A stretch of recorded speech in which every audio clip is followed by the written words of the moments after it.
e na pessoa do ministro Salomão, eu cumprimento todas as autoridades presentes. Muito me honra mediar essa mesa com um tão relevante tema, regime jurídico dos contratos eletrônicos no Brasil e Europa. Essa é uma matéria, contratos, que demanda permanente atualização e estudo, principalmente no Brasil, em que tivemos o Código Comercial em 1850, o CDC, o próprio Código Civil e ainda a Lei de Liberdade Econômica, que inovou nos critérios de interpretação dos contratos, se atualizando à realidade atual. Mais do que isso, né? Acho que temos aqui nomes brilhantes que poderão explanar a respeito do tema. E, sem mais delongas, eu passo a palavra ao ministro, que tive a honra de chamar de professor por muitos anos, né, ministro? João Otávio Noronha. Foi minha aluna no IES, na Faculdade de Direito do IES, que prazer a gente sentar na mesa, né, com alguém que você já estudou direito. Porque o aluno estuda o direito com o professor sempre. Mas é um prazer, Simão, um prazer, nosso diretor. O Marigueto, que eu espero que não casse minha palavra, hoje foi destituído da presidência. E a todos vocês, que prazer estar aqui. Eu quero saudar o ministro Salomão, o ministro Reinaldo, o ministro Marcelo Navarro. Marcelo Navarro pensa que é bonito, né? Chegou na STJ, tenta desfrutar. Todo dia brigando por isso, mas vai tentando, vai tentando. Fernanda, Gisele, os amigos todos aqui presentes, a Fernanda Totti, responsável por eu deixar a sessão de Direito Penal.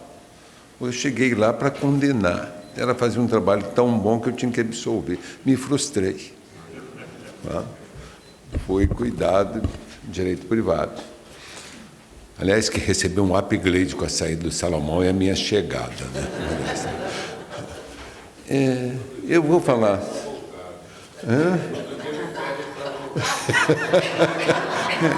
Tem aqueles que gostam de sofrer. Mas, Salomão, prazer enorme estar com meus colegas aqui, com os advogados, o Pedro, com todos. É um prazer enorme, eu que sou oriundo do Quinto, estar num evento da Ordem, participando, discutindo a ordem jurídica com vocês. Eu acho isso muito realizante. E eu vou falar sobre um tema que eu espero que vocês entendam. Eu não quero passar por aquela situação que um mineirinho foi a Las Vegas, e encontrou uma loira, e aquela loira muito bonita, e esse mineirinho não falava nada de inglês, era nada de português, ele devia ser um torcedor do Atlético, ignorante que é uma coisa. E esse mineirinho começou a paquerar a loira, foram joga numa mesa, joga na outra, e acabou o clima batendo, foram para o quarto. E no clímax, a loira gritava, um senhor, e o mineirinho gritava, Belo Horizonte, Belzonte, Belzonte, Belzonte. Então, eu espero que a minha linguagem esteja compreensível aqui, professor Simão, nessa... A primeira coisa que nós... Vamos falar de contrato eletrônico. O que é o contrato eletrônico? A primeira coisa, muda o conceito de contrato. Quando nós falamos em contrato eletrônico, é um equívoco. Alguns estão dizendo que contrato sofreu uma revolução. Não, contrato continua sendo contrato. Nós estamos aqui hoje, depois de realizar 1000 contratos eletrônicos. O contrato de passagem, a passagem que vocês fizeram foi um contrato eletrônico. O hotel que vocês contrataram pela internet é um contrato eletrônico. Não é? Tudo que vocês fizeram para ver essa beleza, esse professor bonito, expor aqui, foi pelo sistema eletrônico, ou um contrato eletrônico. O que muda, na realidade? O contrato continua sendo um negócio jurídico que tem os mesmos pressupostos de validade, seja ele escrito, por documento físico ou eletrônico, manifestação de vontade, livre de boa-fé, agente capaz e legitimado, objeto lícito, possível, determinado, e forma. Nós estamos discutindo forma. Quando nós falamos em contrato eletrônico, basicamente, nós estamos falando na forma. A forma como meio de contratar, a forma como meio de provar a vontade. Contrato é essencialmente uma declaração de vontade. Nós declaramos a vontade todo dia. Declaramos até no sentido de amor, quando pedimos em casamento. Se não o amor à mulher, ou o amor ao patrimônio. mas sempre declaramos a vontade. Isso que é importante saber em se tratando de contrato. Na realidade, o que difere o contrato eletrônico é exatamente uma forma nova de declarar a vontade, uma modalidade. Ou seja, nós passamos a declarar a vontade manifestando-a por meio de dígitos. Essa é a novidade do contrato digital. Se nós olharmos a jurisprudência do STJ em matéria de contrato eletrônico, nós vamos ver que o STJ teve uma importante participação. O STJ atuou ativamente no sentido de modernizar e de aceitar essa forma. E eu já dizia, eu me lembro que a primeira palestra que eu fiz, logo que tomei posse como ministro do STJ, há 21 anos atrás, digo que eu comecei muito cedo, né? Mas foi uma palestra na Febraban e a gente estava discutindo desconto de duplicatas, as duplicatas eletrônicas. Não tínhamos lei, e se era um título de crédito, tinha que ter um documento. Nós tínhamos então discutir se documento não pode ser eletrônico. Aí está o erro. Nós temos que modernizar o nosso pensamento. Nós temos que atualizar o conceito de documento. Isso eu dizia há 20 anos atrás. Documento não pode ser aquilo que se expressa por meio de um papel. Documento é algo que veicula uma manifestação de vontade, que serve de prova da manifestação de vontade, da realização dessa vontade, ou da manifestação ou declaração de vontade. Então, nós temos que entender que documento, nós temos que fazer uma leitura atual, moderna, de que documento é algo que prova a declaração de vontade. E daí vamos pensar nos títulos eletrônicos como uma realidade que está se impondo na economia. E conseguimos. O fato é que, quando a gente analisa os contratos eletrônicos, nós vamos verificar que ele é, hoje, importantíssimo no tráfico jurídico, no comércio jurídico. Os contratos facilitam, e todos nós estamos aqui, como eu exemplifiquei, porque realizamos de uma maneira simples, ágil, na nossa casa, contratos eletrônicos. E, se vocês observarem bem,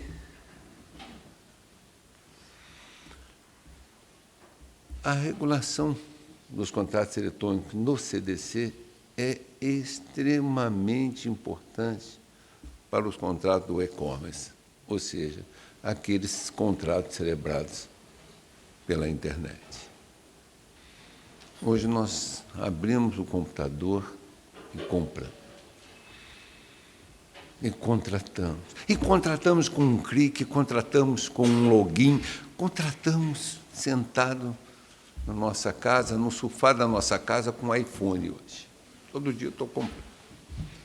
Aliás, tiraram-nos da loja e a sede de consumo aumentou. Porque a técnica de marketing pela internet se aperfeiçoou. E todo dia nós somos tentados.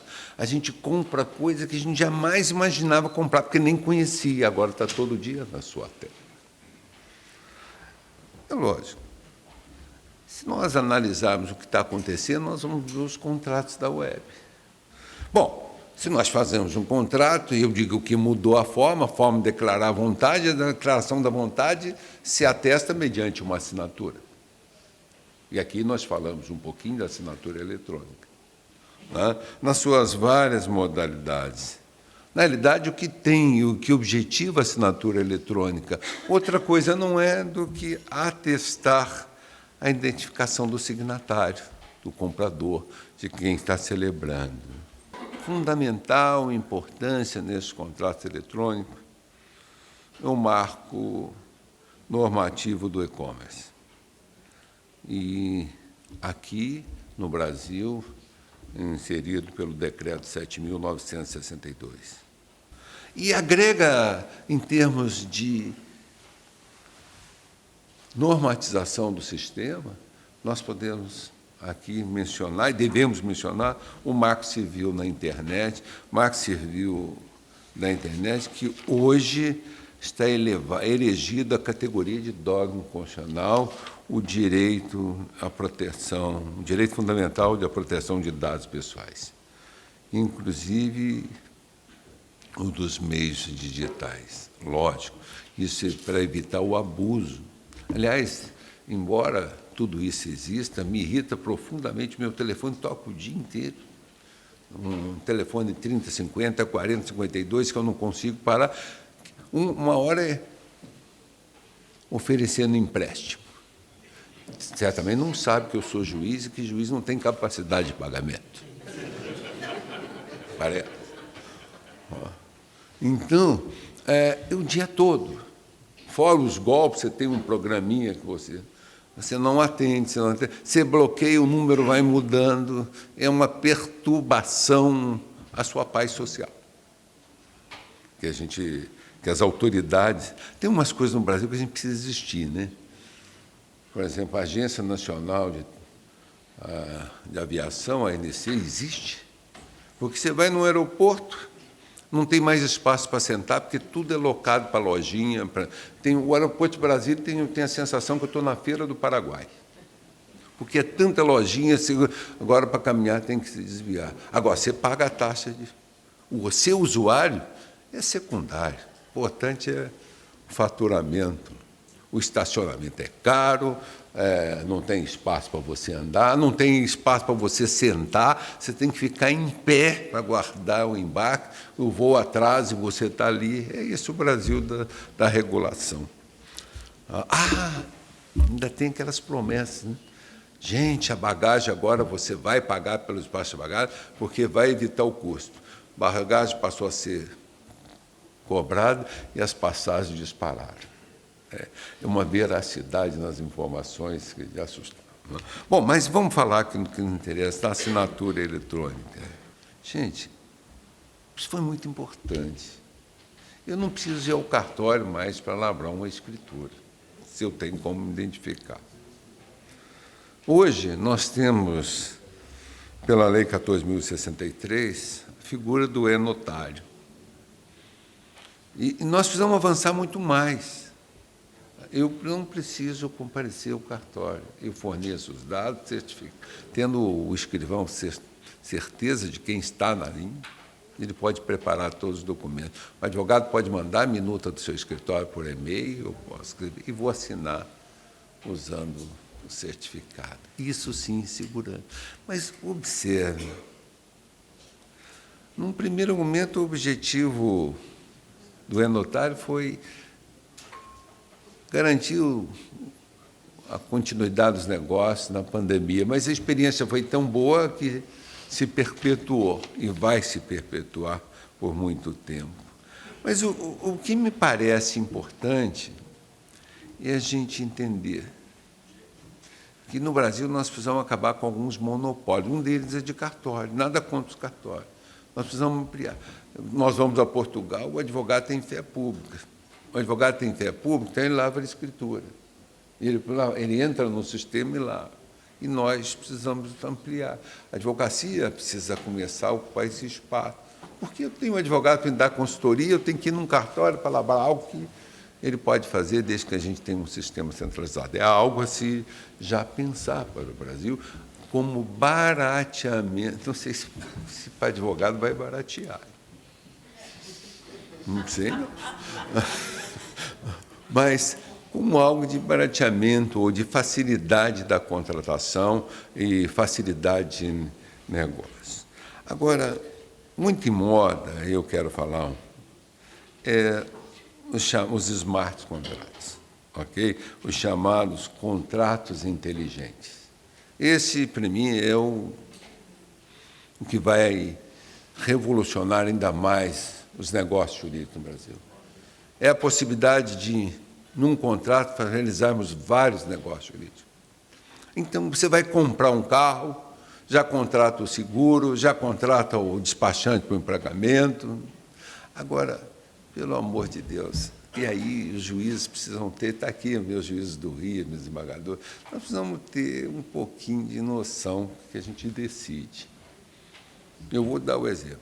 Houve em Brasília um financiamento de uma Kombi. Alguém procurou uma agência de carro usado, comprou uma Kombi, foi financiada, a Kombi fundiu o motor, não serviu, aí o banco, não queriam deixar o banco cobrar o financiamento. O banco escolheu o carro?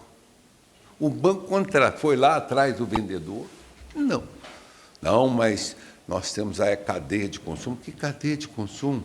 Nós temos alguém que procurou e consumiu, comprou. E alguém que foi chamado a financiar. Quem financia não pode assumir responsabilidade de produto por uma coisa assim, porque produz, não produz.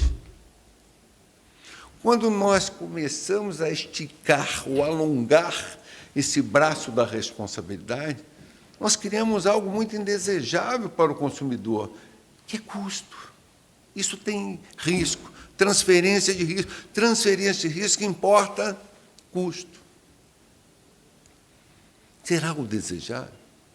Nós temos que elevar ao máximo esse grau de garantia para alguém que vai pagar por aquilo que não precisa pagar, porque, na realidade, aumenta custo que o consumidor poderia estar livre dele, da grande maioria. E o consumidor tem que ter o mínimo de responsabilidade na escolha. Então, eu me lembro que o meu voto, como sempre correto e muito bem elaborado, foi criticado por alguns especialistas da relação de consumo, quando, na realidade, essas pessoas não conseguem projetar o que acontece no mercado. O que nós queremos? Uma economia ágil, competitiva, ou queremos uma economia burocratizada, com custo adicional, inviabilizando o uso de tecnologia que facilita a contratação? Qual o objetivo da tecnologia? Facilitar. Aliás, eu vou parafrasear Pontes Miranda.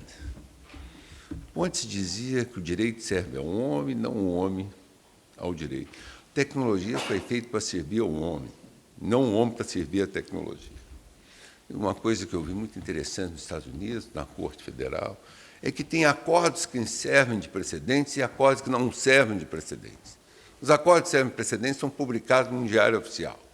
Os acordos que não servem de precedentes são publicados em outro local, porque eles não servem como paradigmas e não servem e não fazem precedentes no sentido de construir o direito norte-americano. É isso que nós precisamos entender. O julgador tem o caso concreto, o julgador tem os casos reais.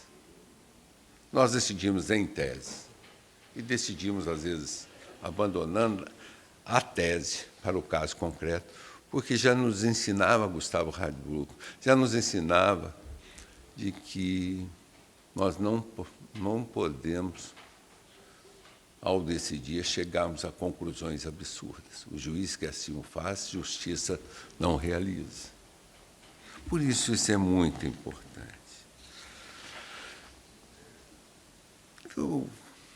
Meu tempo vai se esgotando. Quanto tempo já estou falando? Não tem tempo? Ministro, não tem tempo. 5 minutos, ministro, por favor. Vou encerrar nos meus 5 minutos, cujo meu minuto tem 2.500 segundos.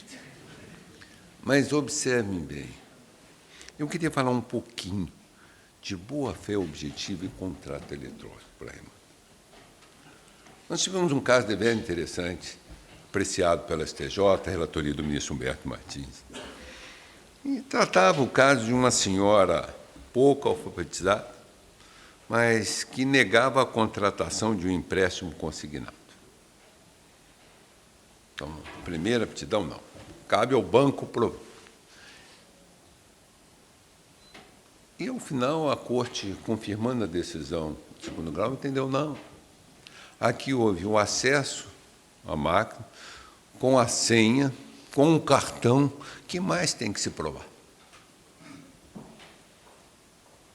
O que mais tem que se provar? Usou-se o cartão, a senha, plataforma adequada. O que mais tem que se provar? Se nós formos transferir a responsabilidade, consequentemente o risco, nós não vamos fazer contrato eletrônico. Aliás, eu me lembro, há homens de visão. Eu conheci um no Banco do Brasil, quando eu era diretor do banco. Aliás, fui o maior diretor do Banco do Brasil de todos os tempos, maior diretor jurídico. Ninguém com mais de 1,86 m até hoje ocupou o cargo. E eu me lembro que nós tínhamos um diretor que tinha um temperamento horrível, brigão, mas era um brigão que queria realizar. Ele gostava de concretizar. E ele dizia, eu não aceito essa... Ele era um engenheiro, era diretor de tecnologia. O banco teve uma sapiência. O presidente Mendes, na época, assim, não, o Banco Brasil era o pior banco de sistema em 1994. Em 1996, final, começo de 97, era o banco mais avançado em sistema. Investiu 2 bilhões de dólares, porque tinha um homem chamado Hugo Dantas, que foi do Banco Central, foi diretor do CERP, chegou lá como diretor de tecnologia e de varejo. Combinaram. Porque varejo dependia de tecnologia. E você colocava um diretor de varejo, um de tecnologia, que não se comunicavam e que atritavam. Então, que foi a jogada de Mendes? Não, o diretor de varejo será o diretor de tecnologia. E as coisas começaram a acontecer. E a primeira demanda que o Hugo me fez, tomou posse como diretor, disse o seguinte, eu quero estabelecer, e aí nasce, eu quero estabelecer um contrato em que o cidadão contrate pela máquina, pelo ATS. Mas com o ATS, vai declarar a vontade? Não, ele vai na agência, já assina um pré-contrato e ele faz o empréstimo a hora que ele quiser. A primeira coisa, naquela época, era pré-contrato. Ele assina um contrato na agência, autorizando, e no terminal já tinha lá limite de empréstimo, em 10 vezes, em 12 vezes, consignado. Aquele jurinho barato que o Brasil empresta. E, na realidade, isso aconteceu. Foi o primeiro contrato. E ali a gente começou a ver o quanto aquilo facilitava a vida do cliente, o quanto aquilo barateava a contratação. Aí o risco é calculado. Qual é o risco que nós implementamos? É 5%?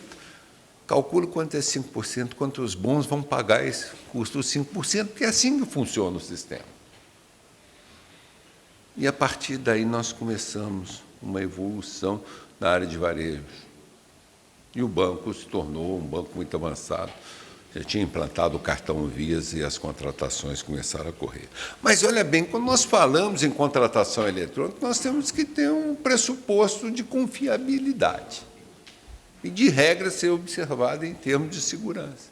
E, dentre elas, está o uso do cartão, da senha, sob a responsabilidade do cliente. Se o cliente é fraudado ou se houve fraude no banco, isso é fácil de provar na tecnologia de hoje. Mas é importante que a responsabilidade seja atribuída a quem a tem. Ao final, considerando tudo isso, o banco validou o contrato de empréstimo, porque foi feito com a senha, foi feito com o cartão, foi feito na plataforma adequada que era.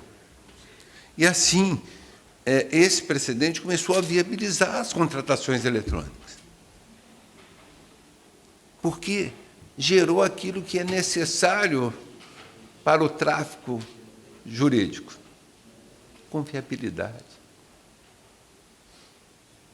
A ambiência de segurança é fundamental para essas contratações. E aqui, para finalizar, porque o meu tempo vai esgotando, tirei alguns tópicos, eu queria falar num lead case do RESP 1495-920 DF, da relatoria do saudoso, querido ministro Paulo de Tarso Sanseverino. Nós nos deparamos no tribunal, a terceira turma se deparou com um caso deveras interessantes. Um contrato eletrônico. Esse contrato de mútuo eletrônico seria um título executivo, mas, se olharmos o Código de Processo Civil, nós vamos ver que o título executivo requeria, porque agora mudou a lei, mas ainda não tinha mudado, requer 2 assinaturas para que o documento seja considerado um título executivo. Ao contrário da Alemanha, a Alemanha admite o pacto exequendo, ou seja, as partes podem eleger um documento como título executivo, contrata-se e escolhe uma cláusula, ou se elege um foro e diz na cláusula que aquele contrato será cobrado pelo processo de execução. É o chamado pacto exequendo. Mas o Brasil, seguindo a tradição italiana, portuguesa, não admite o pacto exequendo. No Brasil, a tradição é de que os títulos executivos são previamente estabelecidos em lei. Ou seja, é o princípio da legalidade. Não há título sem lei que a tenha criado anteriormente. Daí aquela expressão de Liebman, quando estudou o processo civil brasileiro, não se lia o processo de execução, Liebman dizer que a lei é a única fonte dos títulos executivos. Poxa, então, se não tem dois documentos, duas assinaturas, essas assinaturas são chamadas instrumentárias, testemunhas instrumentárias, essas duas testemunhas. São testemunhas do instrumento, não do negócio jurídico, só certifica que a parte ali compareceu e fez, mas não respondem pelo conteúdo do negócio. É só para certificar a autenticidade das partes. Bom, se isso é o objetivo dessas testemunhas instrumentárias, esse objetivo pode ser conseguido pelo uso da assinatura eletrônica certificada. O que visa a certificação? Garantir que quem assinou era realmente um cidadão elegante, bonito, como aquele cara do STJ, João Otávio de Noronha. Não é verdade? Então, observem bem, se o objetivo das testemunhas instrumentárias era o de certificar, nós não precisamos de duas testemunhas no contrato eletrônico. Nós temos a chave. A assinatura eletrônica certificada já atinge esse objetivo. Se assim o faz, por que não considerarmos títulos executivos? Essa decisão orientou o legislador, inspirou o legislador a modificar a lei, acrescentando um parágrafo no Código de Processo Civil que o contrato eletrônico assinado por certificação dispensa duas testemunhas. Melhor seria que avançasse no sentido de não falar mais em testemunhas de obrigação, onde o próprio devedor, a assinatura do devedor, se confirma se é possível aferir a sua autenticidade, porque essa burocracia ainda de séculos e séculos passados, uma formalidade totalmente desnecessária, melhor seríamos, eu digo sempre, adotar um sistema ampliativo, como o Pacto Exequendo Direito Alemão. Aliás, a gente fica até perplexo, porque se tem um país rico em títulos executivos, em um rol de títulos executivos, embora exista previsão legal, é o Brasil. Nós temos os títulos descritos no Código de Processo Civil, a cédula de crédito industrial, a cédula de crédito rural, a cédula hipotecária da casa. Nós temos uma quantidade enorme, a cédula de crédito bancário, de títulos. Melhor seria a gente simplificar tudo isso e permitir o pacto exequendo e acabar com essa brincadeira de ficar arrolando títulos em lei. Porque título executivo só visa uma coisa: permitir o adiantamento da execução do título executivo extrajudicial. E isso tem uma vantagem. E aí eu lembro o querido ministro Rui Rosado, também gaúcho, que faleceu, que foi um dos melhores ministros de todos os tempos do STJ. Rui Rosado dizia: dinheiro que se empresta fácil, cobra-se fácil, para que fácil seja o seu barateamento. É isso que nós precisamos entender. A tecnologia veio para facilitar, mas facilitar em termos de segurança jurídica, facilitar em termos de uma nova concepção econômica, que é a da contratação com o custo menor possível, para que as riquezas possam circular e, consequentemente, garantir o financiamento do Estado, o emprego e o bem-estar de todos. E viva o contrato eletrônico.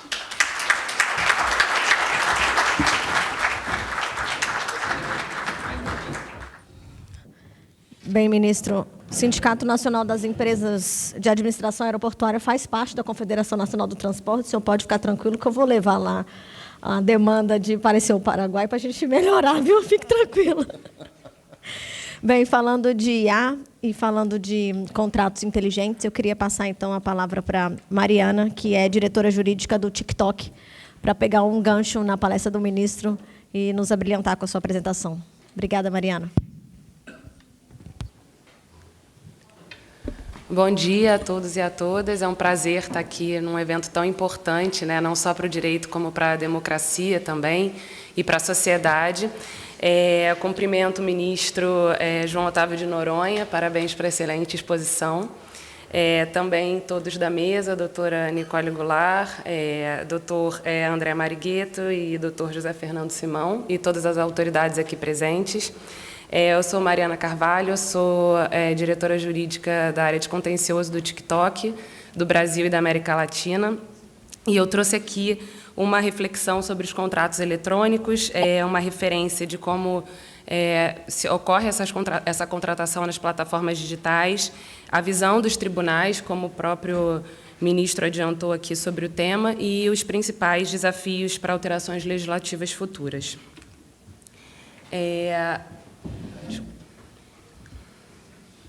Então, é inegável, né, que a tecnologia ela alterou o nosso dia a dia, né, de forma definitiva, em todos os âmbitos. Então, antes a comunicação era feita por carta,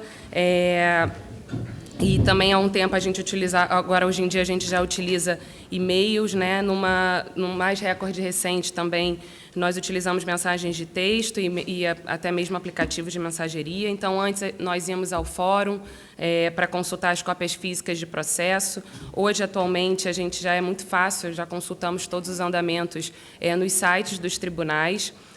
Esses exemplos eles mostram o bom uso da tecnologia, né, e a agilidade e a facilidade que ela traz para as pessoas no dia a dia. Isso também se verifica no âmbito dos contratos. Então, antes a gente tinha que ir ao banco, né, para abrir uma conta, para conseguir pedir um empréstimo. Hoje, com poucos cliques, né, a gente já consegue fazer isso através do celular. Então, antes também, a gente alugava vídeos em locadoras, né, e hoje em streamings, as plataformas de streaming, basta um clique, você já consegue, né, ter acesso a todo o catálogo que está ali presente. Então, se a gente for parar para pensar, as formalidades dos contratos, né, assim, digamos, de antigamente, elas já não fazem mais parte da nossa realidade, né, da nossa atual realidade. Então, como o próprio ministro João Otávio de Noronha citou, e também no Fórum Jurídico de Lisboa, o direito evolui sem que o texto da lei mude. Aqui vale acrescentar que isso é totalmente potencializado quando estamos diante da tecnologia, que é mutável a cada segundo, né? Então, temos hoje a assinatura eletrônica, a dispensa de testemunha, como o ministro ressaltou.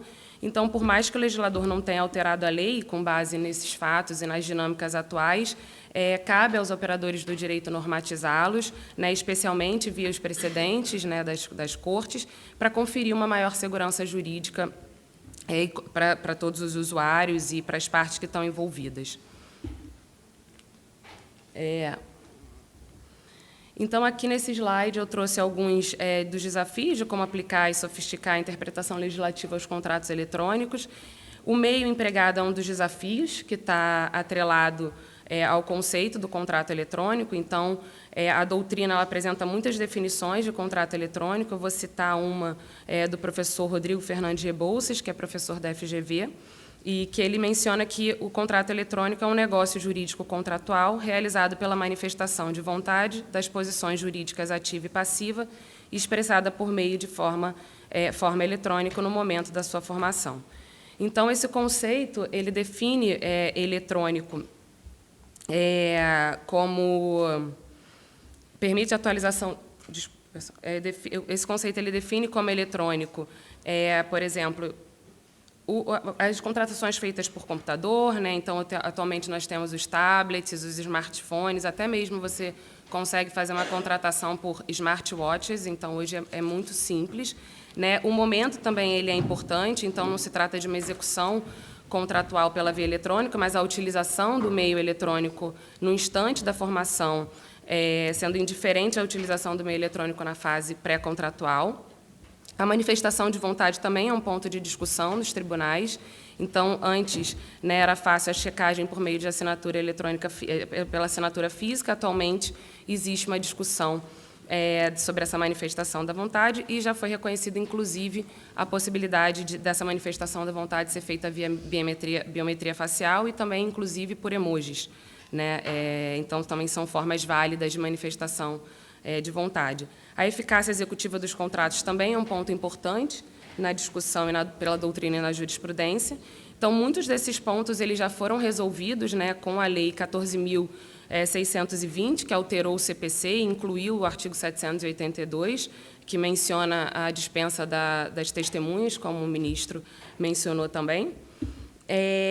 E é uma construção, trata-se de uma construção da jurisprudência, foi acertada, né, que levou acertadamente que o legislador alterasse, né, a lei para justamente dar uma segurança jurídica maior. A eficácia executiva também é um dos temas do contrato eletrônico. A seguir, eu vou explorar um pouco mais os julgados, né, que reconhecem a possibilidade da aplicação das punições previstas em contratos por questionar a formação e a ciência do usuário acerca das regras contratuais. A transparência das regras contratuais também é um ponto bem importante, né? Então, antes a gente tinha páginas e páginas de contratos físicos, né, que na prática, na verdade, não tinham muitas, não eram analisadas também pelas partes. E hoje os contratos eletrônicos eles permitem formas mais rápidas, mais fáceis, né, que tem destaque da pessoa conseguir ali ver.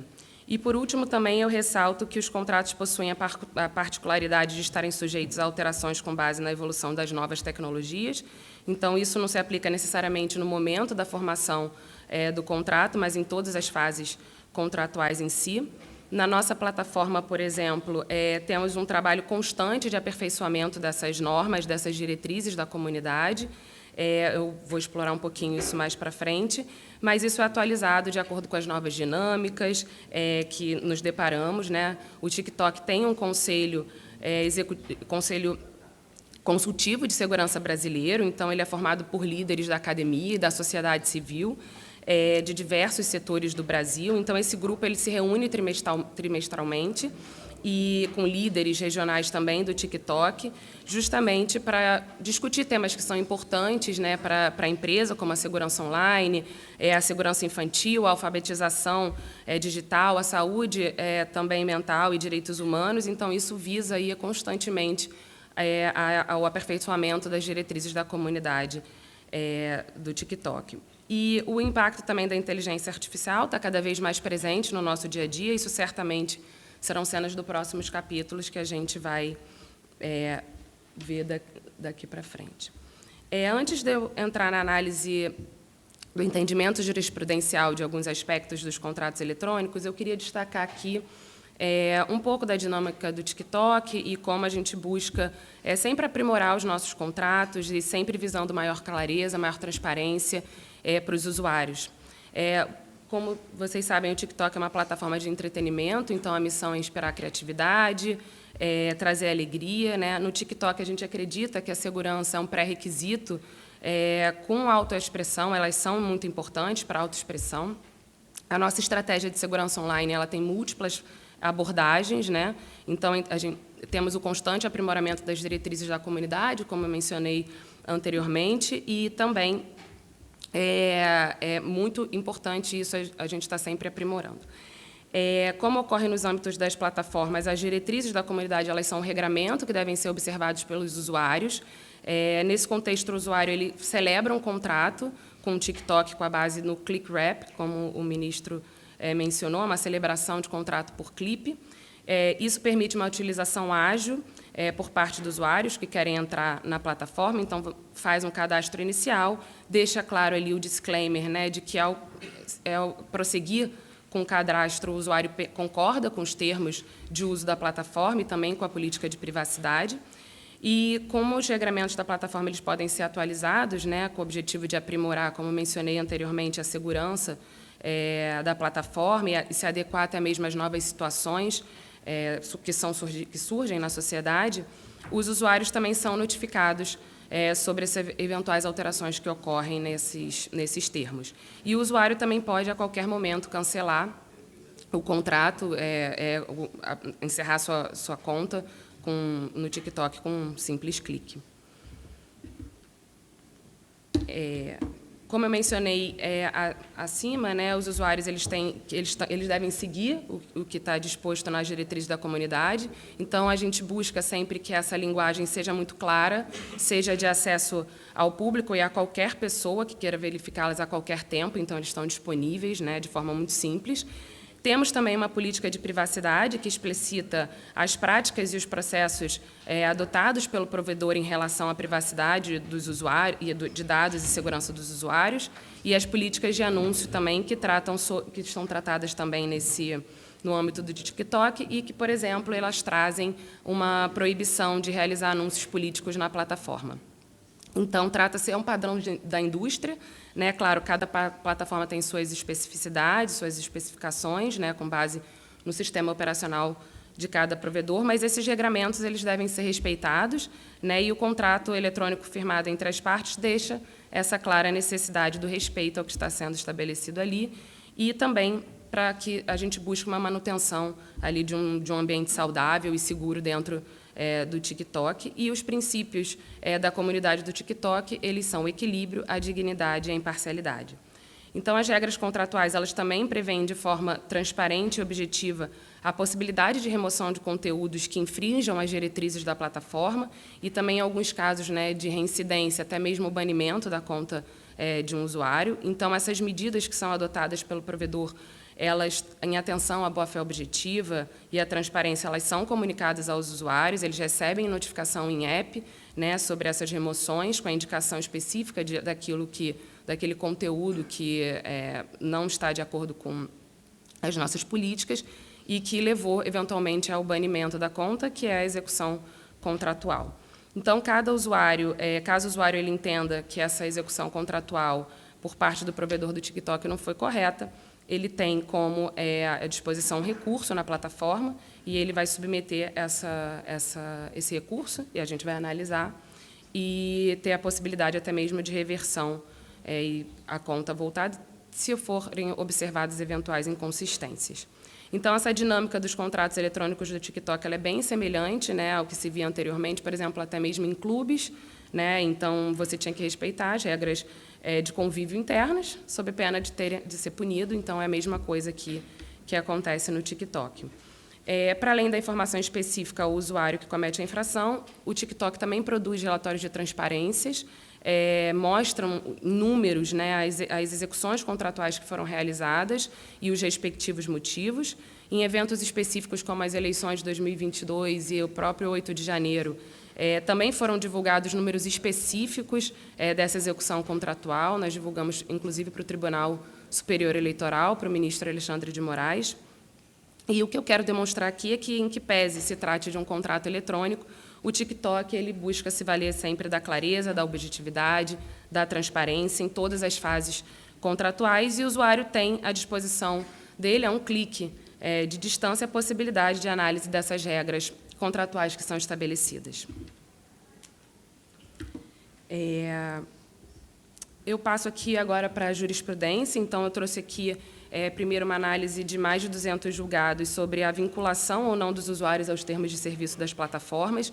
Então, muitas vezes, os usuários contestam a aplicação, a execução contratual quando possuem uma conta ou um conteúdo removido. Esse é o maior número no contencioso que temos, né, justamente de usuários contestando a remoção de contas pela plataforma, que eles alegam que não desconhecem as regras e não conhecem, e isso se daria justamente no momento da formação do contrato eletrônico. Mas a jurisprudência dos tribunais ela é muito firme em reconhecer que os usuários são, sim, vinculados aos termos das plataformas, eles devem segui-los, e, como destacado pelo Tribunal de Justiça de São Paulo, um recente precedente, ele reconhece que o usuário concordou com os termos de uso e acertou livremente no momento do ingresso da plataforma. Então, esse entendimento ele deixa nítida a necessidade de verificação dos usuários sobre os termos contratuais, e o usuário ele tem autonomia e pode decidir se ele quer ou não ingressar nas plataformas. Então, saindo um pouco desse tema específico relacionado às plataformas, a análise de alguns julgados da validade do negócio jurídico em temas no qual a manifestação da vontade da parte não foi realizada via clique.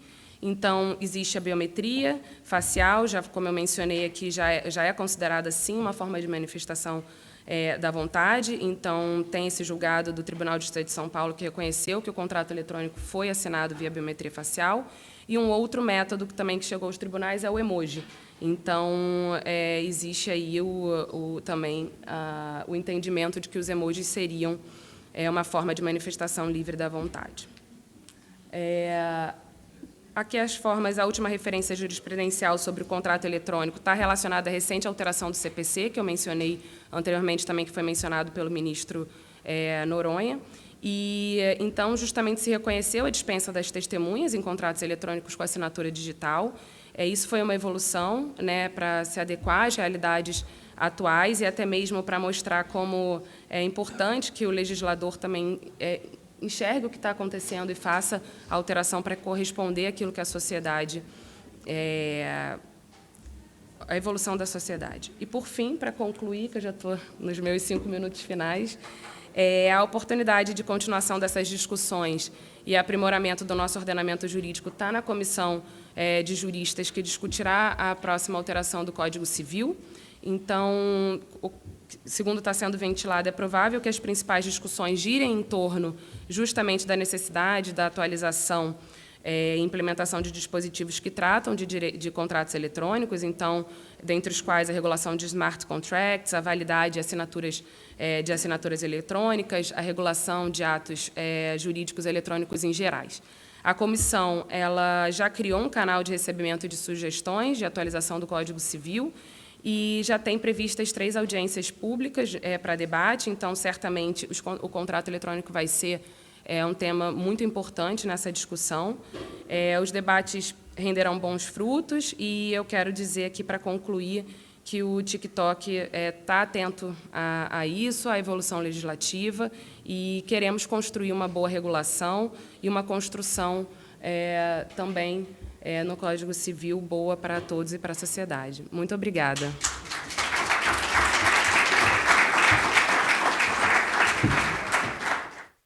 Obrigada, Mariana, pela sua apresentação. E, dando sequência, eu passo logo a palavra ao Dr. André Marigueto, que vai falar sobre contratos inteligentes, para que a gente tenha uma fluidez nessa mesa de apresentação. Muito obrigada. Primeiramente, eu queria agradecer por esse convite à OAB, em particular nas pessoas do seu presidente, Beto Simonetti, o diretor da Escola da Advocacia, Rony Duarte, e o convite também para o Ricardo Campos, amigo, com o qual a gente troca várias ideias em matérias de digitalização e, vamos dizer assim, evolução do que será o desenvolvimento da inteligência artificial. Queria agradecer também à universidade, ao Goethe University, por nos hospitar e, ao mesmo tempo, gostaria de cumprimentar todas as autoridades que prestigiaram esse evento, a partir do ministro Noronha, que nos prestigia na mesa, ministros, vi que tinha o ministro Salomão, o ministro Tarcísio e todos mais. Peço já desculpas se não entendam alguma coisa do meu português, eu sou italiano, como vocês devem ter entendido pelo nome. O André Bocelli me precedeu, então, de fato, ajudou bastante nisso. Então, se não entenderem alguma coisa, peço a gentileza de me bloquear, eu vou repetir.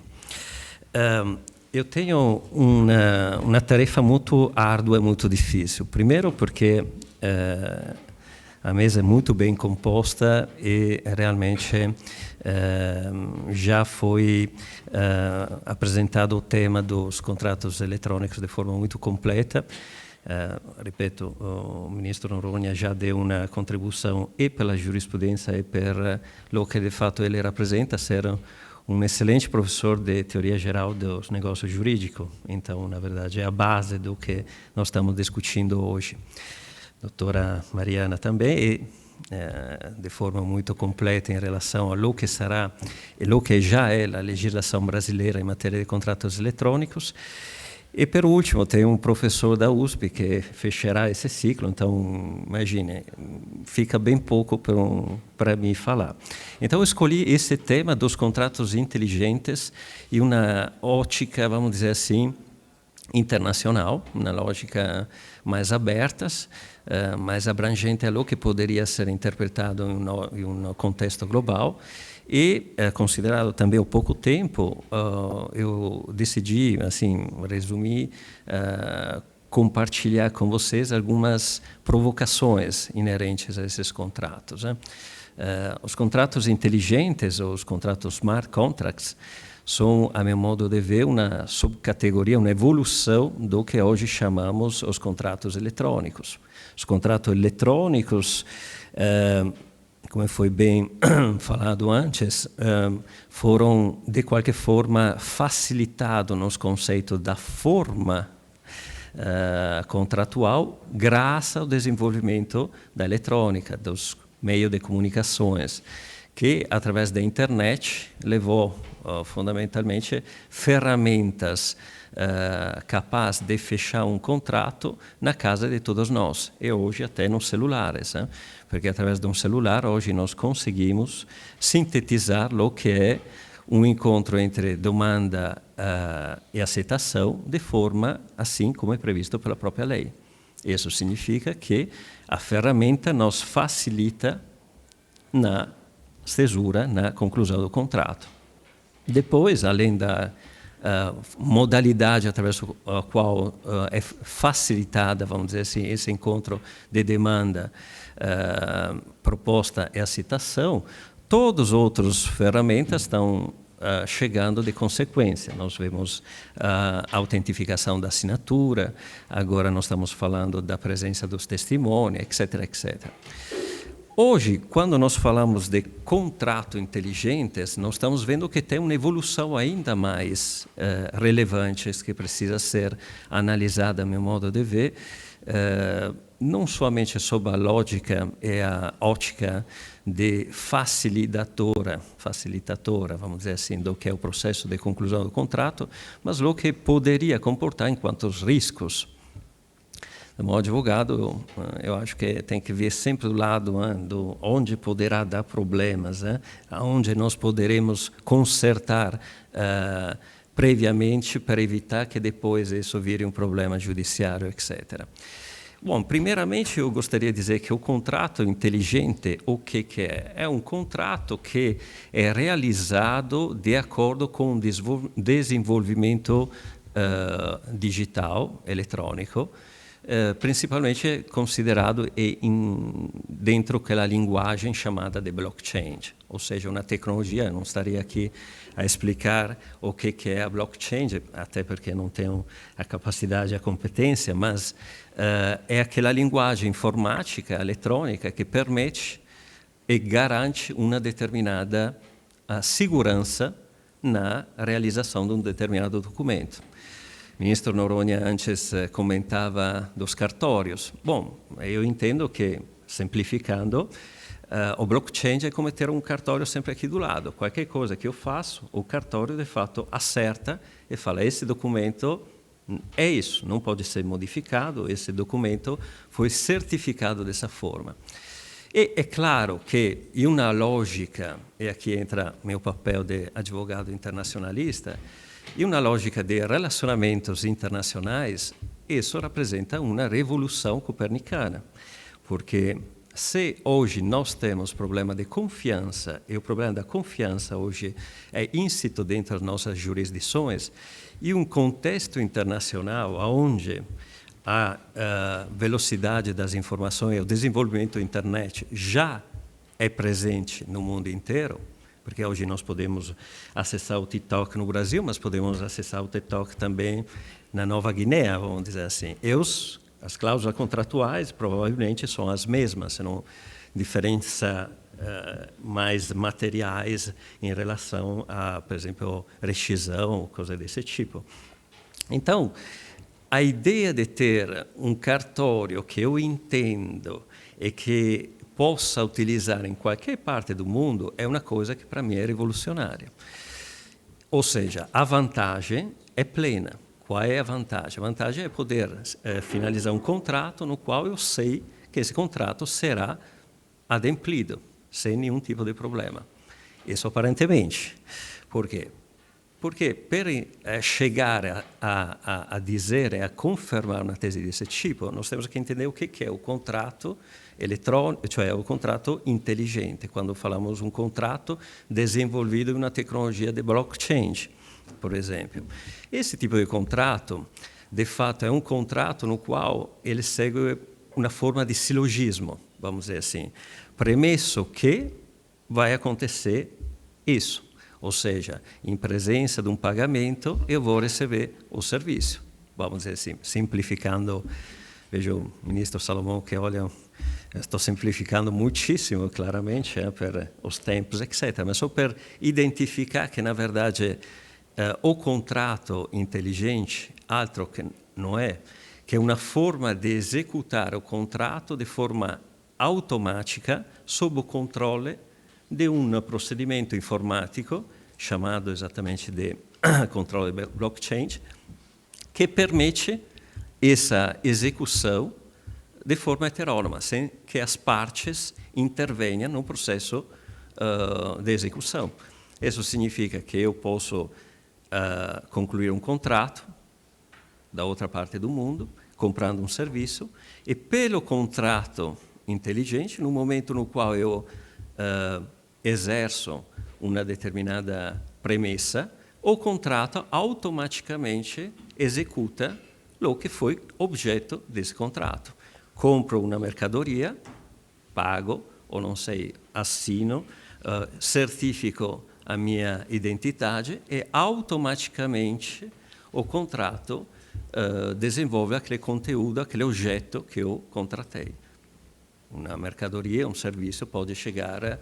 Agora, imagina se nel comércio de mercadorie internazionais, que poderia significar uma coisa desse tipo. Qualquer um poderia interpretar que, imagine, na Itália foi definido esse contrato até o contrato sem inadimplimento, porque, na verdade, não teria possibilidade para a contraparte não adimplir.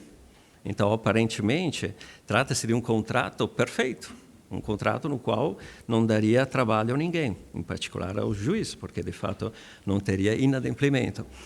Mas, olhando mais profundamente, surgem, então, essas provocações.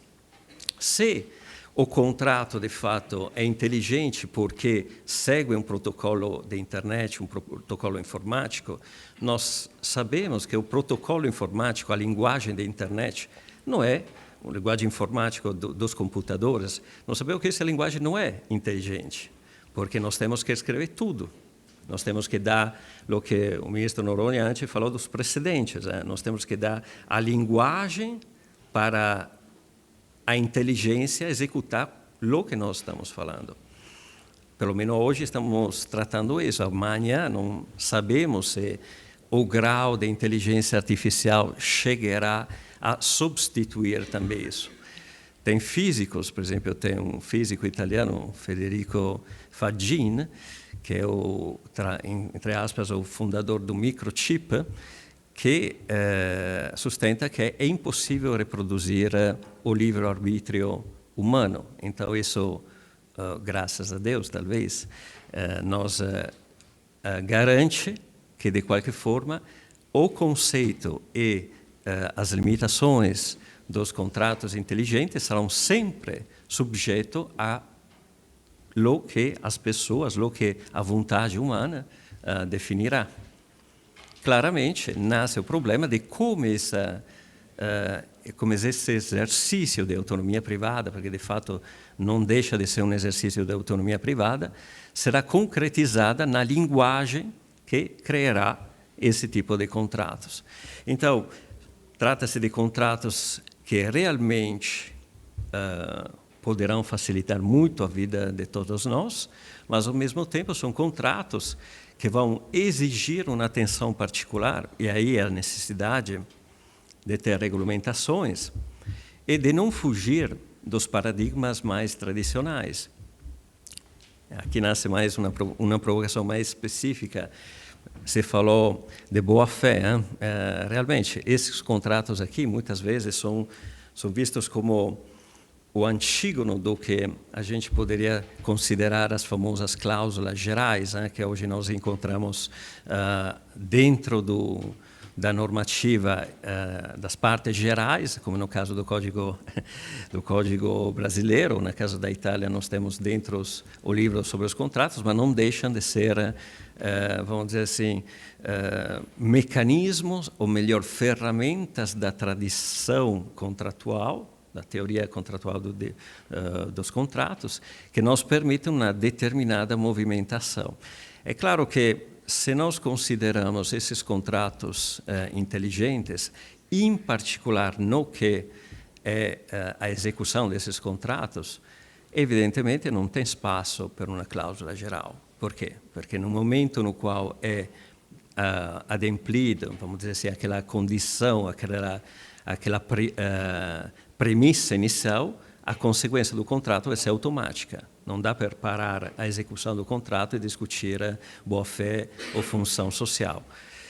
Diversamente, se nós consideramos a parte inerente à leitura, à criação desses contratos, esses contratos ainda permanecem dentro da regulamentação da parte geral, por exemplo, no caso do Brasil, do que é a definição do contrato. Isso, talvez, aqui é a última provocação, depois eu termino, talvez nasce a dizer, se essa inteligência artificial vai suprimir completamente qualquer tipo de exercício até de autonomia privada na execução do contrato mesmo, será que não é importante, enquanto essa mesma é uma limitação da autonomia privada das partes, porque uma vez que o computador é programado, não dá para voltar. Então, é uma limitação essa também da autonomia das partes. Nasce a provocação dizendo, não é que é importante manter, de qualquer forma, aquelas garantias que algumas cláusulas da antiga teoria geral dos contratos nos garantiam. Faço o último exemplo. Na verdade, é um exemplo que mútuo da uma conversa com o ministro Cueva. O ministro contava do ex-presidente do Banco Central americano, que, através de um smart contract, alugou um carro, então não precisou nem ir na loja, né?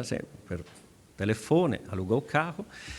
Ele foi no meio do deserto, por causa de qualquer situação inerente àquele determinado contrato, ou seja, a prestação chegou a ser paga 1 minuto mais tarde respeito ao que era previsto pela linguagem do contrato, o contrato parou. O contrato parou no meio do deserto, e o ex-presidente do Banco Central dos Estados Unidos, que evidentemente não é uma pessoa vulnerável no sentido economicamente falando, ou seja, que é uma pessoa que poderia ter várias oportunidades, se encontrou completamente vulnerável no meio do deserto. Ou seja, a provocação é linguagem contratual é a expressão de uma autonomia das partes. São as partes que querem um determinado exercício, que aqui eu gostaria de dizer que é até de democratização, né, porque é exercício da própria cidadania. O fato de relegar esse exercício a uma máquina nos implica muita atenção, porque, na verdade, a máquina é. E isso pode limitar também a nossa autonomia de decisão e nosso exercício de democratização. Com isso, termino esse breve intervento. Espero que tenha sido claro, e se tiver algumas perguntas, fico à disposição. Muito obrigada, doutora Andréa Narigueto. E acho que essa mesa está completa quando traz iniciativa privada, o judiciário e o olhar do advogado. Então, para encerrar, agora a academia, por favor, professor, a palavra é sua. Bem, muito bom dia a todos, bom dia a todas. De início, eu queria cumprimentar a mesa na pessoa da doutora Nicole, a minha querida amiga Gisele Barros, a quem eu devo essa honra de ter sido convidado. Muito obrigado, Gisele, a todos os notários e notárias, a OAB, ao meu presidente, mas ao meu amigo Rony Preuss. Muito obrigado, Rony, por mais uma oportunidade. E o Poder Judiciário na figura do meu chefe de comissão para a reforma do Código Civil, ministro Luiz Felipe Salomão. E eu queria dizer uma coisa aos senhores e senhoras, e a academia, na figura do professor Juliano Maranhão, meu colega de USP, a USP em greve estudantil e nós na Alemanha. Quer dizer, não há mal que sempre dure, nem bem que nunca se acabe, como dizia minha afinada avó. Eu diria aos senhores e senhoras que eu não tenho dificuldade em fazer palestra. A Tereza até comentava comigo, Simão, você fica nervoso? Eu lembro do professor Miguel Reale, que morreu com 93 anos, que dizia que toda vez que dava uma palestra ele ficava bastante tenso. Eu não fico, mas hoje eu estou. E eu estou nervoso por causa do Mício Navarro, porque o Mício Navarro assistiu uma palestra de Vossa Excelência em Coimbra, que foi um show tão grande que eu falei, eu nunca quero falar na frente desse homem, viu isso, Reinaldo? Eu nunca quero falar, e hoje eu não tenho chance. E pedi a Vossa Excelência que saia da sala, seria uma delicadeza que eu não cometeria. Então, eu vou falar na frente do Mício Navarro de qualquer maneira. Nós estamos em Frankfurt, e eu passeava ontem pela cidade, sobre a ponte do Rio Main, Meno em português, e eu vi uma frase em grego, e como eu sou curioso, eu tentei pôr no Google Translator, que não traduziu, e eu fui buscar na internet o que significava aquela frase. É uma frase de Homero, da Odisseia, enquanto Ulisses ainda tentava regressar a Ítaca, e o seu filho Telêmaco estava desesperado, porque sequer sabia se o pai tinha ou não morrido, e Atena, a deusa, se incorpora na forma humana e fala para Telêmaco, e eu vou ler em inglês, while sailing over the wine-dark sea to men of strange speech. E ela convoca Telêmaco para ir procurar o pai. E, basicamente, Telêmaco vai começar a telemaquia, que é a primeira parte da Odisseia. E por que eu comecei na cidade da Feira de Livro de Frankfurt citando Homero? Porque, na verdade, outro dia, até num evento também, que o ministro Salomão estava presente, eu disse que o grande tema do debate em matéria contratual, seja o contrato na sua vertente tradicional, seja o contrato eletrônico, é o tema da autonomia da vontade, que hoje se traveste na forma de autonomia privada. E, no fundo, citar Homero é lembrar que a Ilíada, talvez a maior obra escrita de todos os tempos, apesar da sua idade, ela não envelhece, é exatamente uma briga entre deuses na qual, nesta briga, os homens são meros joguetes. Ou seja, o que pensam troianos e o que pensam gregos é absolutamente irrelevante, desde que Zeus decida a briga que se travou entre Hera, Afrodite e Atena, desde aquele famoso pomo da discórdia, a maçã do Jardim das Hespérides, que provavelmente era uma laranja. Daí porque Portugal é nome de laranja em grego até hoje. Dito isso, se o problema é de autonomia privada, eu queria dizer que eu concordo com o ministro Noronha a respeito de um tema que as categorias dos contratos continuam as mesmas e a forma eletrônica não alterou a teoria geral dos contratos na sua essência. Não alterou, por exemplo, conceitos como adimplemento e inadimplemento, execução e inexecução, requisitos de validade e fatores de eficácia. Agora, efetivamente, as situações que surgem nesse dilema da autonomia privada nos contratos eletrônicos são situações que eu diria sui generis. E eu queria dar 2 exemplos, até porque o tempo é curto e palestra boa é palestra curta. E se for curta e não for boa, os senhores aplaudem do mesmo jeito. Então vamos ser bastante objetivos na nossa conversa. 2 temas são bastante relevantes para um civilista como eu, que continua não percebendo por que o contrato eletrônico é tratado com tamanha dificuldade, sendo que ele só é eletrônico, mas ele continua sendo contrato. Aliás, o adjetivo não define o substantivo, é o contrário, né? Tanto que em inglês é noun. Noun é o nome. A partir do momento que o contrato eletrônico segue sendo contrato, e eu tenho sérias dúvidas se as plataformas podem ter um clausulado igual em todos os lugares do mundo, acho que esse é um grande erro, elas precisam ter clausulados especiais, porque cada país tem a sua especificidade, e o homem médio alemão não é igual ao homem médio peruano, nem o homem médio americano é igual ao homem médio da Papua e da Nova Guiné. Então, e eu acho que é aí que é o grande charme, é aceitar que o contrato tem a especificidade local. Tem 2 temas da teoria geral dos contratos que eu queria dividir com os senhores. O doutor Rafael, que é o nosso advogado o chefe dos advogados do Colégio Notarial, me cobrou. Simão, você não vai falar da contratação por pessoa incapaz? Menores, que dão clique? Era esse o tema da minha palestra. Eu queria contar para vocês que o ano passado eu abri, era esse o tema, eu abri aqui a internet e eu vi uma notícia. Bebê de 1 ano gasta sem querer, quer dizer, se o bebê gastasse querendo, haveria algum problema. De 1 ano, gasta, vírgula, sem querer, R$9.000 em compras online em loja de departamento. New Jersey, a mãe e o pai deram um celular para a criança brincar e havia um pré-cadastro de um cartão de crédito em um grande magazine, Walmart, e a criança foi clicando. Quer dizer, a criança foi mexendo no celular, ela não sabe o que é clique, ela não tem essa noção.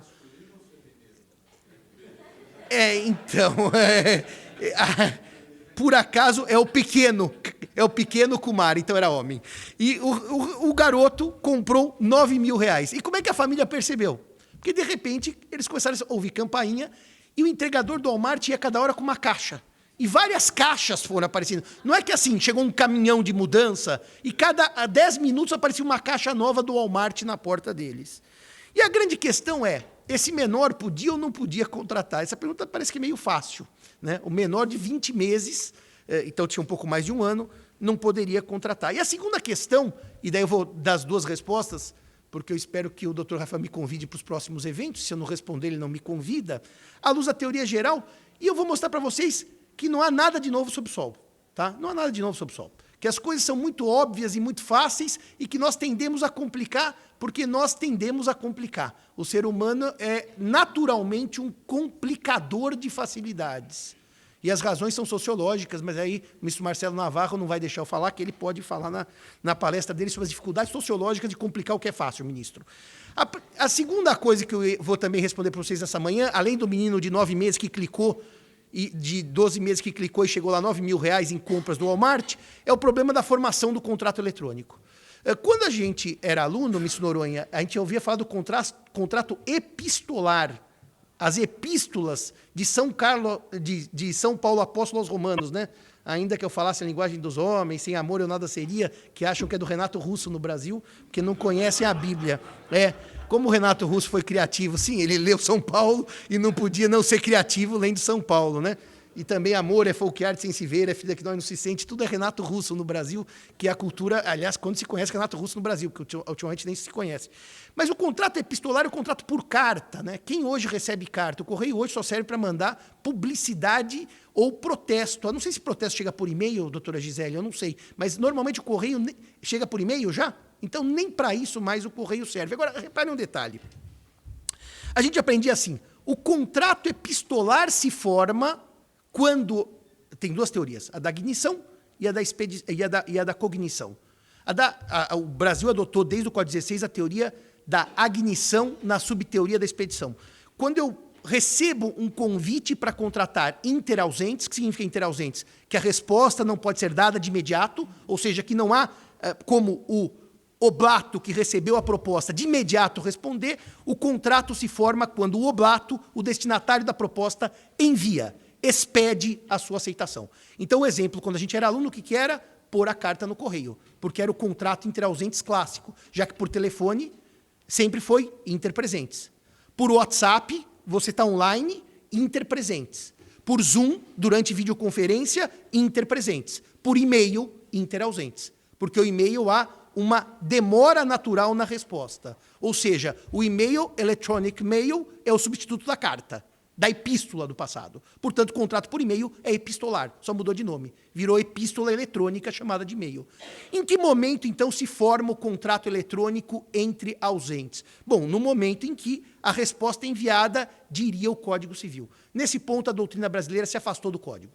Se afastou do Código, adotou um modelo que é das Nações Unidas, UNCITRAL, que é a Comissão para Comércio Internacional das Nações Unidas, e nós afastamos o texto do Código para o contrato, que eu chamaria de epistolar ou eletrônico, entre ausentes, para adotar a subteoria da recepção. Ou seja, enquanto os contratos, na normalidade da vida, entre ausentes se formam quando a resposta é expedida, para os eletrônicos não. É quando a resposta é recebida pelo proponente, pelo que fez a proposta. Essa é uma leitura que certamente, ministro, na Comissão de Contratos nós vamos incorporar.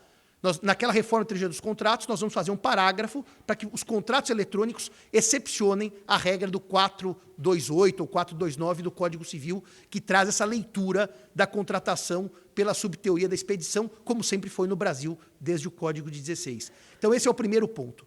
O segundo ponto é a autonomia privada e contratação, que diz respeito, basicamente, a incapazes, que são os menores, e há casos como esse, de New Jersey, em que R$9 mil em mercadoria acabou sendo expedido aquele valor por conta de cliques de uma criança. E aí nós temos duas questões a trabalhar.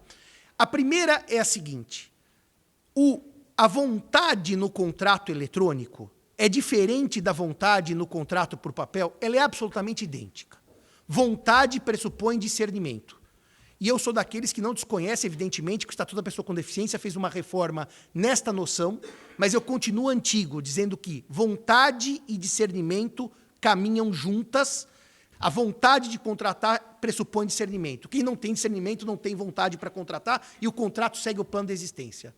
Portanto, nós poderíamos resolver a contratação por menor de duas maneiras. A primeira é esse caso desses R$9 mil em mercadoria, desses cliques sucessivos que foram dados, porque os pais realmente tinham habilitado um cartão de crédito que permitia, sem confirmar, sem preencher outros dados, que um único clique gerasse aquisição de produtos. Ou seja, o cartão estava lá, na plataforma, colocado pelos pais, com senha e tudo mais, o que permitia, por um único clique, sem nenhum preenchimento de informações adicionais, compras no valor como ocorreu. Como é que você resolve isso? Bom, uma coisa é olhar e falar assim: a loja tinha que saber que quem estava do outro lado da tela era um menor dando clique, o que me parece absolutamente impossível num mundo real, que o destinatário do pedido, o fornecedor, saiba quem é a figura humana do outro lado dando clique. Isso seria algo absolutamente impensável numa lógica contratual. Mas me parece que, por isso que eu digo que no direito civil, citando o velho e bom Chacrinha, que todo mundo conhece, nada se cria, tudo se copia. Se vocês lembrarem daquela velha figura do erro na formação do negócio jurídico, dos vícios do consentimento, o artigo 138 do Código Civil cai como uma luva aqui neste caso. Por quê? Porque o artigo 138 do Código Civil, ele vai dizer que o erro para invalidar negócios jurídicos, ele tem que ser essencial, relevante, e aqui no caso porque são R$9 mil em mercadorias que vão chegar na minha casa, não é uma compra de 30 cêntimos de dólar ou de $5. Depois, ele tem que ser um erro perceptível pela parte de lá. Essa que é a beleza. Será que numa contratação em que eu vejo que em pouquíssimos segundos houve um número gigantesco de cliques que gerou uma aquisição de mercadorias de $9 mil, a parte de lá não teria como perceber esse erro? Esse é claramente o chamado erro cognoscível, perceptível pela parte contrária. Aliás, faço uma homenagem ao Miss Moreira Alves, recentemente falecido, o maior civilista do século XX.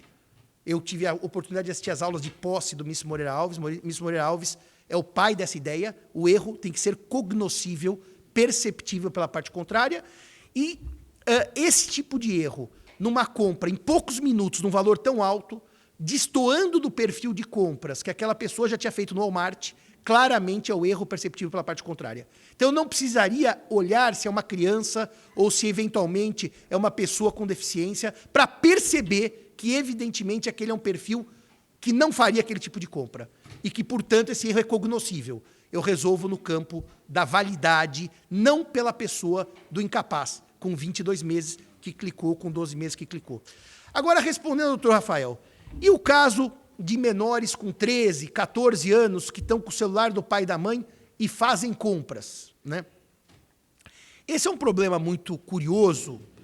Primeiro que o Código Civil diz que, a partir dos 16 anos, se a pessoa tem alguma atividade própria que ela desenvolve com o seu trabalho, ela se emancipa por força da sua economia, da economia própria do seu trabalho. Então, hoje nós temos muitas pessoas com 16 anos absolutamente capazes e emancipadas por força de atividade profissional. Mormente, aqueles que vendem conteúdo nas redes.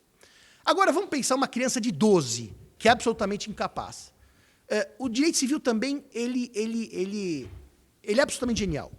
Quando você lê a obra do professor Silvio Rodrigues, para dizer a respeito de pessoas no século XX que eram incapazes faticamente, mas não estavam interditados juridicamente. Então você pega uma pessoa, por exemplo, pródiga, que gastava demais, mas a família não tinha tido cuidado da interdição. E Silvio Rodrigues dizia o seguinte na obra dele: se aquele, olhem como tudo muda para nada mudar, citando o Gatopardo. Olha aqui, se aquele que negocia com o pródigo não percebe que está negociando com o pródigo porque ele não foi interditado, o princípio da boa-fé indica que o contrato é válido. Eu não sou obrigado a fazer uma investigação da vida do contratante para saber se naquele momento ele está fora do discernimento ou está gastando demais. Aqui vale a mesma coisa. Quando eu, pai ou mãe, deixo um celular na mão do meu filho e deixo acesso eletrônico e dou a ele um cartão, não tem como a parte de lá, que pode ser uma vendedora de passagem aérea, pode ser uma vendedora de produtos automobilísticos, perceber quem está contratando. E nem dela se exige. Portanto, a partir desse momento, como é que eu resolvo a contratação por uma pessoa de 12 anos no clique? No tempo do vis-à-vis, você olhava e falava assim, você tem 18 anos, me mostra o RG. E daí você contratasse, o risco era seu.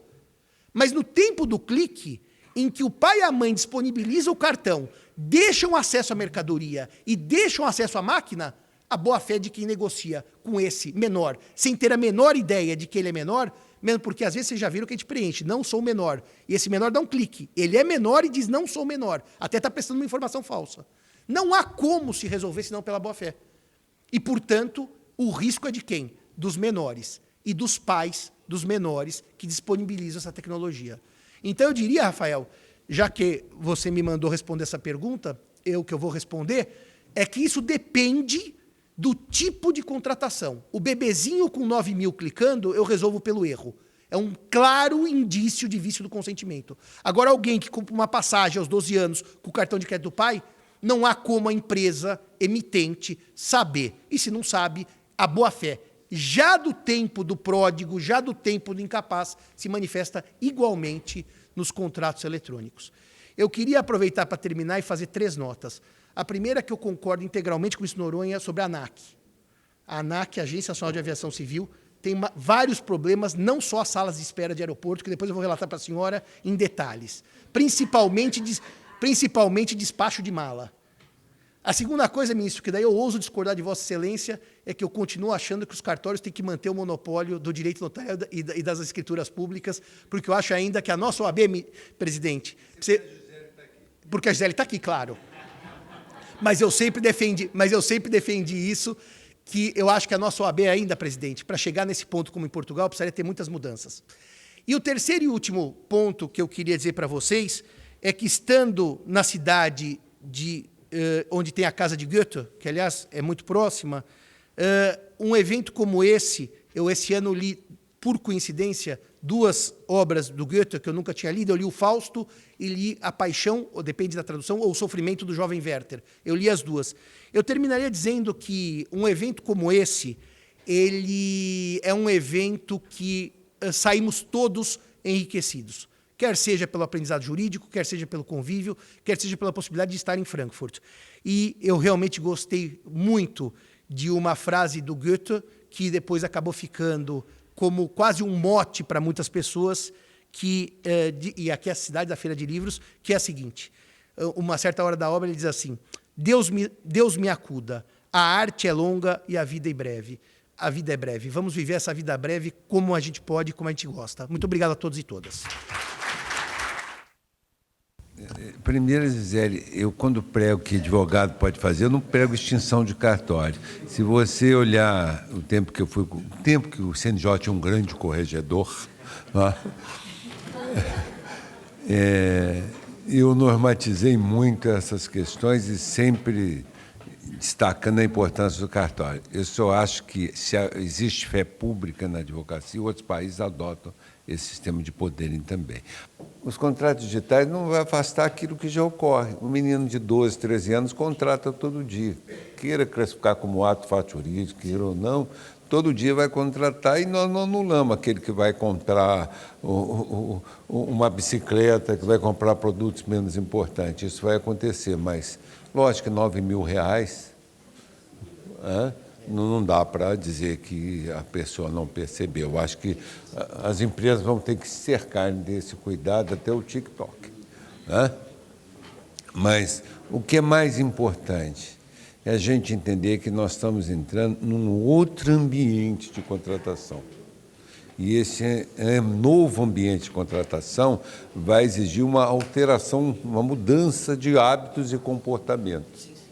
E isso que nós temos que estar. E Deus queira que os meus colegas, a gente entenda isso e não queira blecar a evolução. Ok? Nós evoluímos muito para chegarmos onde nós estamos e temos que continuar evoluindo. E não cabe a nós dizermos se devemos ou não devemos trabalhar com a inteligência artificial. Ela está aí. É uma conquista da sociedade. Se vai gerar desemprego, isso cabe ao governo criar instrumentos de proteção de política de trabalho. Mas nós não temos que sacrificar a inteligência humana. O que nós temos é um crescimento da inteligência do homem. E essa inteligência vai se propagando, se projetando a bem da segurança, a bem do conforto e a bem do crescimento da nossa qualidade de vida. Que ela não seja usada só para as armas que destroem Israel, destrói Gaza, mas que ela seja utilizada com o maior objetivo, que é o da paz, né? E eu fico feliz, para encerrar aqui as minhas palavras, que esse painel não fez com que os assistentes se sentissem como aquele juiz que, interrogando o reclamante, o juiz do trabalho, ele se sentia perplexo, porque ele perguntava à parte: o que o senhor faz na empresa? Eu sou operador de Pareciga. Operador de Pareciga? É. Não, mas o que o senhor faz lá? Como é? Não, já disse o senhor, eu sou operador de Pareciga. Operador de Pareciga? É. Não, explica em detalhe. Não, o senhor, quando está viajando, está reformando a estrada, está fazendo a estrada, o senhor está chegando, está as máquinas trabalhando. Então, tem um cidadão com uma placa: pare, siga. Pare, siga. Eu sou operador de Pareciga. E aqui todo mundo entendeu, no brilhantismo seu, Simão, da Mariana e do meu amigo italiano, está sempre aqui presente, entendeu a clareza do objetivo do contrato eletrônico, e isso me deixa muito feliz de participar de um painel com gente tão brilhante como vocês, e o brilho do Simão, professor da USP, já consagrado há muito tempo. Eu confesso que eu tremi de emoção, de prazer de estar aqui. Pode ter certeza, não foi de medo. Mas é um prazer enorme estar aqui com a Ordem dos Advogados. Queria agradecer o convite, queria agradecer o Rony, né? o nosso presidente do Conselho, nosso amazonense querido, Simonetti, dizer que está aqui ao lado do Salomão, do Marcelo Navarro, do Reinaldo. Não tem mais ninguém aqui hoje, não, né? É porque eu não autorizei sair todo mundo. O tribunal tem que funcionar. Mas que prazer estar com vocês aqui. E é muito importante isso que eu quero dizer. Ninguém aqui veio passear e nem precisamos de uma passagem para vir à Alemanha. A gente vem para se informar, para se entrosar e para perceber o que acontece no mundo social. A percepção da alteração do substrato social é fundamental para que a gente possa, com segurança, aplicar o direito e interpretá-lo na sua evolução. Muito obrigado por esse convite.